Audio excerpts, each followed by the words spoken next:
Satyanarayana CPM కార్యదర్శి పొద్దుటూరు. ఈరోజు ఆరోగ్యశ్రీ సేవలు రాష్ట్ర వ్యాప్తంగా 10 రోజుల నుంచి నిలిచిపోయి ఉన్నాయి. ఎక్కడ చూసినా కూడా ఆరోగ్య సేవల ద్వారా ఏ హాస్పిటల్లో కూడా వైద్యం చేయడం లేదని చెప్పేసి ప్రభుత్వము వెంటనే దీన్ని ఆలోచన చేసి ఏవైతే వాళ్లకు ప్రైవేట్ హాస్పిటల్కు బకాయిలు ఉన్నాయో ఆ బకాయిలు దాదాపు 2,700 కోట్ల రూపాయల బకాయిలు ఉన్నాయని చెప్పేసి వాళ్ళందరూ కూడా ఆరోగ్యశ్రీ సేవలు నిలిపివేశారు. వెంటనే వాళ్ళ బకాయిలు చెల్లించి ప్రజలను ఆదుకోవాలని చెప్పేసి మేము ప్రభుత్వాన్ని డిమాండ్ చేస్తా ఉన్నాము. ఎందుకంటే ఈరోజు ఎంతో మంది ఇబ్బందులు పడుతున్నారు. పేద మధ్యతరగతి కుటుంబాలు పనులు లేవు, హాస్పిటల్ పోతే వేల రూపాయలు ఖర్చు వస్తున్నాయి.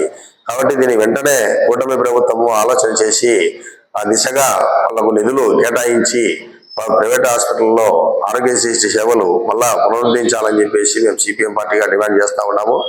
మరి ఇప్పటికైనా కూడా ప్రభుత్వము 10 రోజుల నుంచి స్పందించుకోవడం ఇది మంచి పరిణామం కాదని చెప్పేసి కూడా మేము చెప్పదలుచుకున్నాం. ఎందుకంటే ఏదో ఒక రోజు అర్ధపుటో నిధులు లేకనో ఆగిపోయిన గతంలో చూసినాం ఎప్పుడు కూడా. కానీ 10 రోజులు అయితే కూడా దాని మీద మాట్లాడేవారు లేరు. మినిస్టర్లు ఎవరైనా కానీ హెల్త్ మినిస్టర్ కానీ మాట్లాడడం లేదు. కాబట్టి వెంటనే దీని ప్రజలకు వైద్య సేవలు అందుబాటులోకి తీసుకురావాలని చెప్పేసి మేము సిపిఎం పార్టీగా డిమాండ్ చేస్తా ఉన్నాము.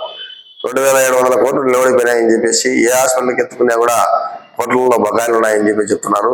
ఈ పొద్దుటూరులో కూడా దాదాపు 7-8 హాస్పిటల్ ఆరోగ్యశ్రీ కింద పనిచేస్తా ఉన్నాయి. పెద్ద పెద్ద హాస్పిటల్ అన్ని కూడా పనిచేస్తా ఉన్నాయి.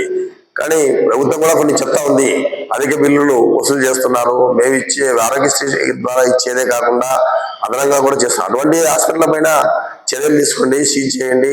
కానీ ఈ రకంగా నిధులు ఆపేసి ఇబ్బందులకు గురి చేయడం మంచి పద్ధతి కాదని చెప్పేసి మేము సిపిఎం పార్టీగా ప్రెసిడెంట్ ద్వారా డిమాండ్ చేస్తాం. లేని పక్షంలో దీన్ని రాష్ట్ర వ్యాప్తంగా కూడా ఈ ఆందోళన తీసుకుపోతామని చెప్పేసి చెప్పదలుచుకున్నాం. కట్ చేయి.